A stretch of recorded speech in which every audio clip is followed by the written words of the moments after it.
Well, welcome to another episode of the Mark and Mitch Show exclusively on YouTube. Mark, always a pleasure to have you. How are you on this fine I'm day? good, Mitch. How you doing? Good, good. So I want to talk Kiss with you because Yes. recently Paul Stanley has said on the Kiss cruise that, in fact, back in August, he had first said that he was enticed about the idea of making a new album.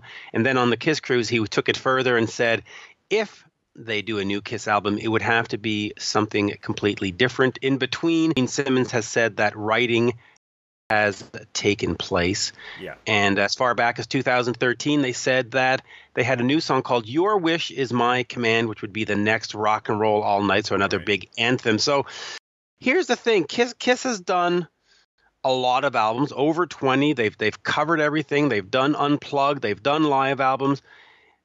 Paul said they don't want to do Son of Monster. They don't want to do Son of Sonic Boom. So what would you like to see? First of all, do you think that Kiss should make another album, or is it past date?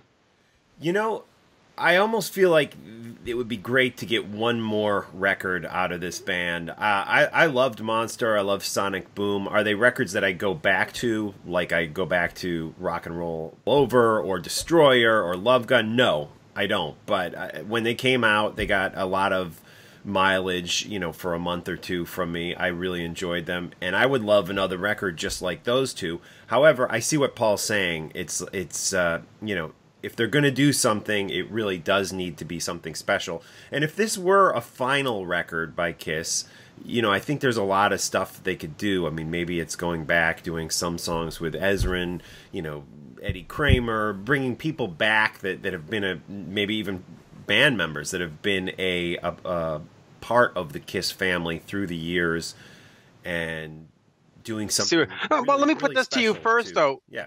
Do you want them to make sort of, let's say, 12 new songs, or do you want them to go back and mine the vaults and take songs like Ain't None of Your Business and Smoke and all these sort of demos that have been lying around and just re-record them, not release the demos, but re-record them with Tommy and Eric? Or is it, I want 12 new songs like Your Wish Is My Command?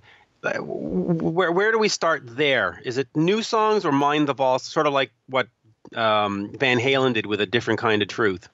That's an interesting comparison. I think, we know that this, as far as I know, this Your Wish Is My Command is new, something that it sounds like they wrote at least, probably in 2012, 2013, since the last record.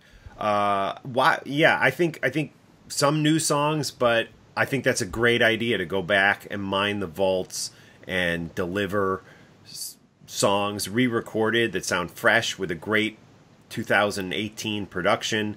And sure, I mean, because like Van Halen, when they went back and re-released those songs that had been sitting in the vault, they wrote those songs when they still had the fire in their belly, and I think you could hear that on the record. Yeah, I think that's a great idea. Maybe a combo, some new songs, but also, yeah, going back mining the vaults. And I don't want to hear any songs re-recorded that have been on previous records. To me, that would be boring. But sure, demos that have never officially been released, that's a great idea. Yeah, I think that would be cool. Now, if it would be the last record, yeah, and you mentioned bringing back different producers, but what about different players to sort of make it a celebration? And I'm not saying have Ace Frehley do 7 cuts or whatever. Have Ace do 1 solo. Bring in Bruce Kulick and do a solo. If you can, put up with Vinnie Vincent, or do you want to just say, okay, listen, it's a celebration of Kiss. Here we are, and it's the 4 guys, and that's that. Where would you want to go with that? Bring in the guys or keep it to the 4? I would say absolutely bring in the guys. I mean, Vinnie Vincent seems like a long shot to me. However, Ace, I mean, we know Paul and Gene are once again on sounds like great terms with Ace. That would be amazing. I mean, they did work with him on his records, or at least Gene has on this upcoming record. Paul did the free cover with Ace a year ago or two. That would be great. I think that would be really special for the fans. Definitely be something different, like Paul is talking about. And we spoke about Bruce and Bob Kulick on a previous episode of this show. get those guys back. I mean, they can still deliver the goods. They can still play. They both were such an important part of history, if you will. Those are three people I could see coming back to do some guest spots. And of course, yeah, we want Tommy. We want Eric on the drums. What I would really like with Tommy and Eric is just let them play the way they would play. I don't want to sound, disparaging, but I thought on Sonic Boom and on Monster, they were trying to get that Ace Frehley feel, and they were trying to get the Peter Criss feel, which is fine. But I would like to hear Tommy play like he did in Black and Blue, and I would like to hear Eric play like he did with Black Sabbath and Brian May and all these other bands. Alice Cooper. Just let him be who he is. I think that would be interesting. Now, another possibility is, Kiss has never done a covers album. They did a cover song. They covered Do You Remember Rock and Roll Radio by the Ramones back in the day. Would you at all be interested, or do you think fans would at all be interested in 12 or 15 songs of Kiss covering whatever, the Beatles and the Rolling Stones and Van Morrison or whatever? I mean, would a covers album be a good next album for Kiss? For me personally, no. I mean, I'm interested. Sure, I'm interested in anything Kiss does, but I think there's, like you mentioned, there's a lot of great stuff that still was never officially released and could be re-recorded and taken out of that demo stage. Yeah, covers are cool, but a whole album. Because remember, covers, Paul says that it has to be something different. Right. So that's something they've never done. Yeah, and that would be something different. It would be something I would pick up, but I mean, you go back to the Origins album by Ace.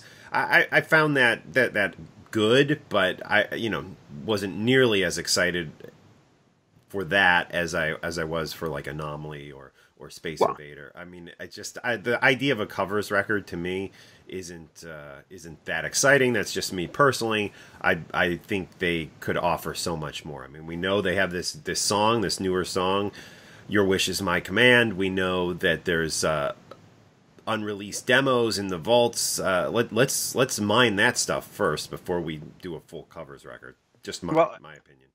Well, and I'll say this about the Ace Frehley record. Right. I liked the idea when I first heard about it. Yeah. But the tracks that he chose just weren't Ace Frehley tracks. They just, him doing Emerald or by Thin Lizzy or him doing Joker by Steve Miller. Right. Especially since he's, promoting sobriety, and the first thing is you're a toker, you're a smoker, it's like, right.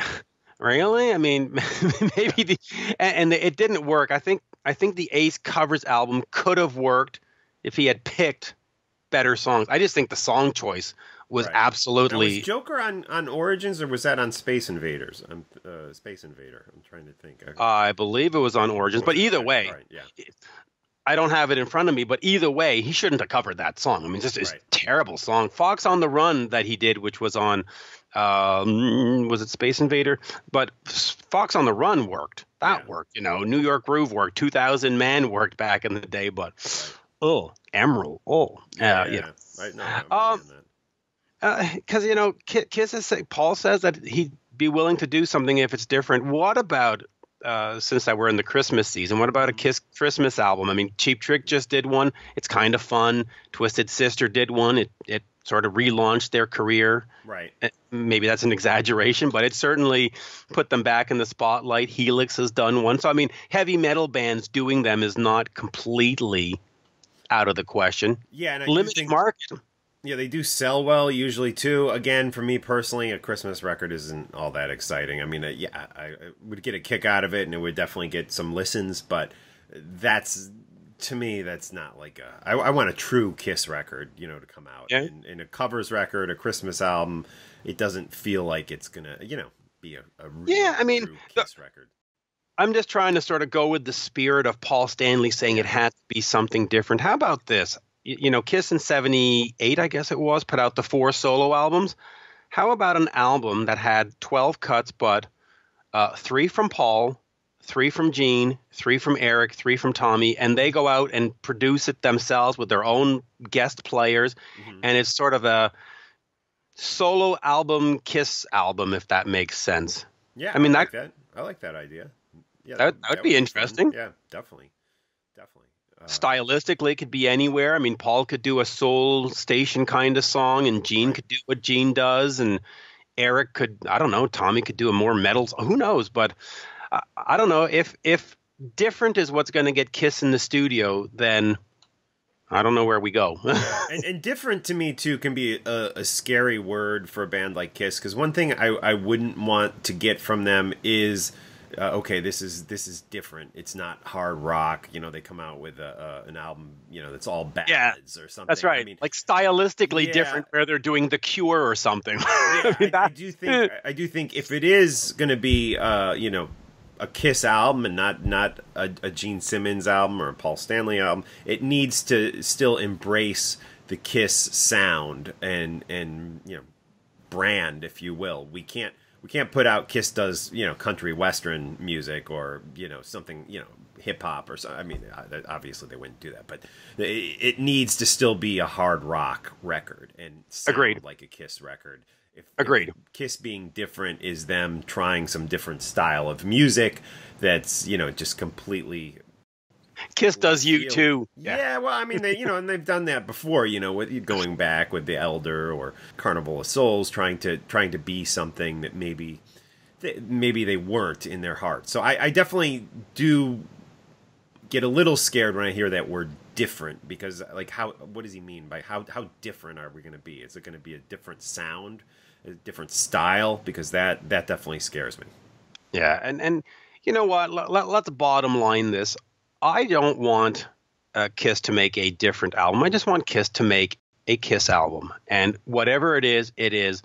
I certainly can live without a covers album, but if that's what they want to make, I will buy it. I can certainly live without a country and western Kiss album. Yeah. If they want to put that out, I'll certainly check it out. But I would like just Tommy, Eric, Gene, and Paul to get in there and just put together the best sort of 12 songs. And I say 12 songs, it's sort of a yardstick. It's not really up to just do what you do. Give me some anthemic rock, basically. And so to bottom line it, yeah, I want another Kiss record. I don't think we're done. And I don't think I want to look back in 10 years and say, hey, Monster was the last album they ever made, period, end of story. I don't think that we should, period, end of story, Kiss just yet.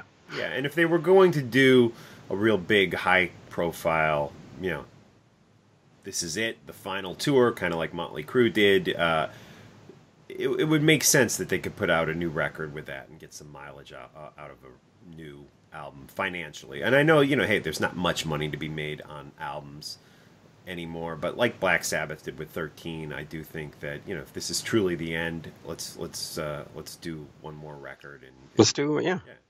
Absolutely. And of course, I'm always open for some extra live albums if they can sort of take up the Animalized live uncensored and throw that out, the audio out there, and some other shows. I'm sure there's a few reunion tour shows that were recorded that you could probably patchwork together into a live 5, I guess at this point it would be the name, or a live 6. You know, anyway, we'll see. So you're in for the one last album as well, I guess, right? Yeah, definitely. All right. Definitely. So let's ask fans in the comment sections here to write what kind of album would they want. Do they want a covers album? Do they want country western? Do they want Christmas? Do they want, you know, Bruce Kulick to guest? Blah, blah, blah, blah. Let us know, you know? Absolutely. And, of course, you can find Mark on Twitter. Go ahead. Yeah, got 2 Twitter accounts, at Talking Metal and at Strigl. That's Strigl. Check me out there. We have the Talking Metal podcast up on iTunes and iHeart and Stitcher and Spreaker and all that. Yeah, and of course you've got talkingrock.net that you're launching. Yep. Slowly but surely it's rolling out. Yeah, and it's looking good. And you can find me on my podcast, our Rock Talk with Mitch Lafon, and of course Twitter at MITCHLAFON. There you go. That was a great episode. And folks, please write in. Tell us what you think. Yeah, spread the word. We'll talk to you guys next. Actually, I think we have another one next week. So we'll talk to you next week. Yep. Cheers.